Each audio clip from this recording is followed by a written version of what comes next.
Ito yung building ng UP Varsity Training Center. Ito, College of Human Kinetics. Yan. Actually, kinukuha pa yung area eh. Nire-renovate pa. Tapos katabi nito yung yung archery. Yung archery field. Saan nagpa-practice yung mga archery team natin. Archery. Tayo sa Department of Human Kinetics. College of Human Kinetics.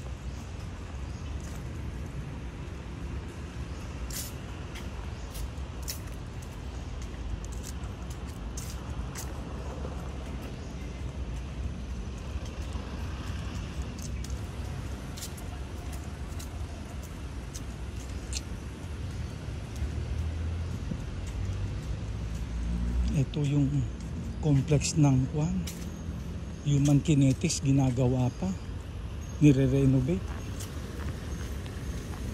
under renovation pa.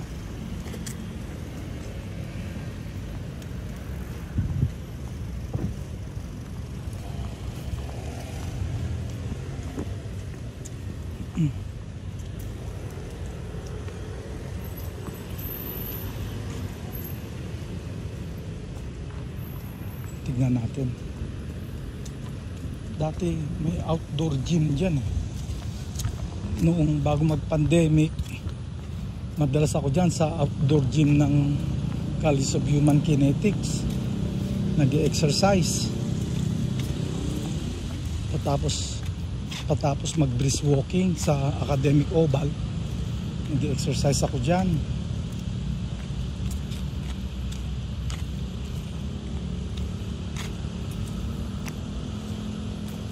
So itong area na to, complex to ng Human Kinetics.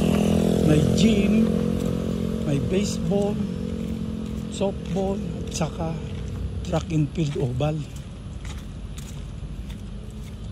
Ayun.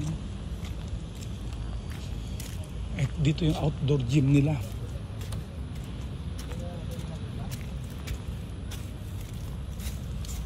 Ayan. May obstacle course pa dyan noon eh. Parang jungle obstacle course. Nag-exercise doon.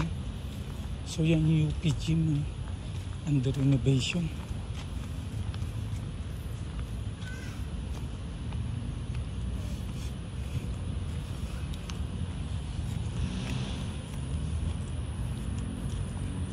Nung araw nag-garden pa ako dyan eh. May mga tanim-tanim ako dyan ng araw. Itong favorite ko nun eh, yung rowing. Nagro-rowing exercise ako dyan. Yan. Ito rowing din ito, nasira na. Pareho yan eh, yan. Yan sirang yan. At saka yun. Pareho yan. Tapos ito. May siso sila, may swing. Yung obstacle course nila nasira, yung parang jungle trail. Dami nang sira. Marami nang nasira dito.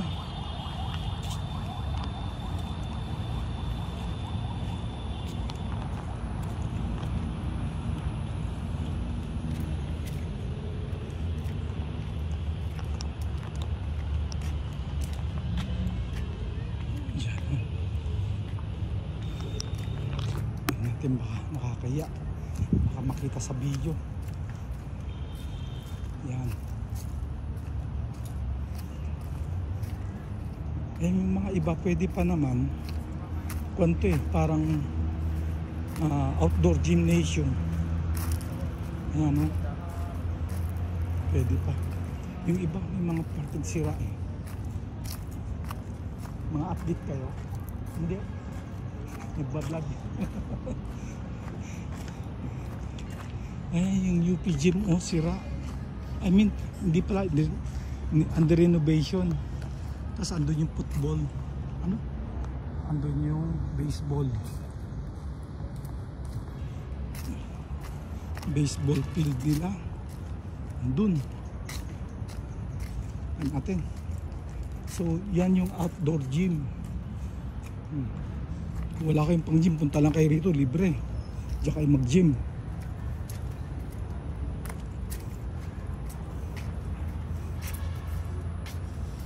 Tapos, ito yung softball field. Yan. College of Human Kinetics. Yan. Oops. Andun yung pinakamagandang simbahan na nakita ko sa buong Pilipinas. The magnificent edifice of INC. Nasa backdrop niya. So, ipitan natin. May mga nagpa-practice eh. So, ito yung football, softball and baseball. Ano ba pinagkaiba ng baseball sa softball? Pwede kayo tayo magtanong dito. Yun yung Vanguard building na under renovation. Meron pang naakit-akit yan. So, ito yung UPG mo under renovation.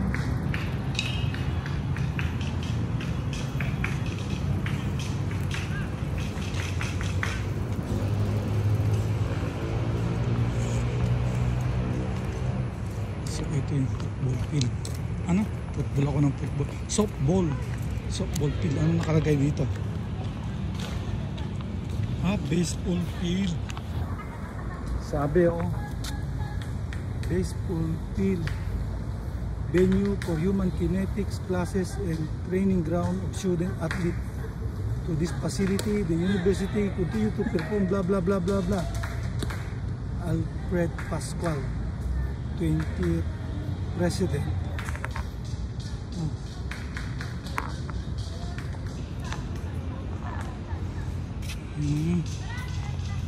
So, ayun, nagpa-practice.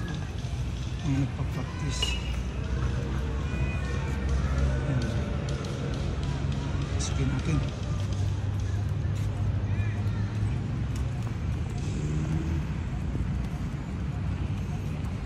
Magtatanong tayo. Practice.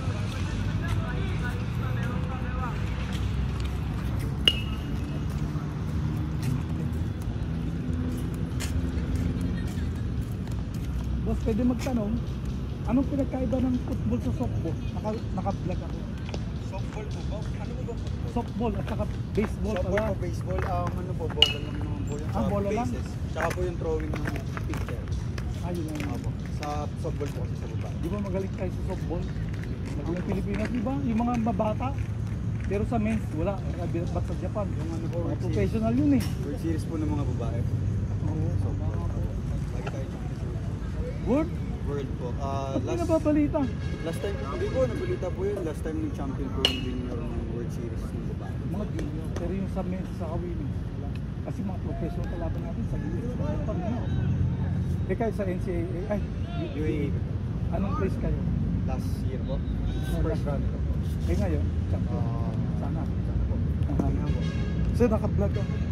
Thank you. Thank you po. Hindi ko maipakita yung mukha nyo, baka kasuhan nyo ako ng safe law, safe space law ba yung bagong pan? Batas. Yeah, thank you po. Sige, thank you din. O ayun, tinanong na natin kung anong diferensya. Yung bola lang pala tsaka yung pagtapon ng ang pagka-diferensya. So yan yan yung softball field nila. Yan. Tapos ito yung Vanguard building. Mga elite military training to yung Vanguard. Halos kapareho na yata ng PMA pag member ka ng Vanguard o tapos ka ng Vanguard. Tapos pumasok ka ng Army, second lieutenant ka agad ng ranggo mo. Okay, that's it.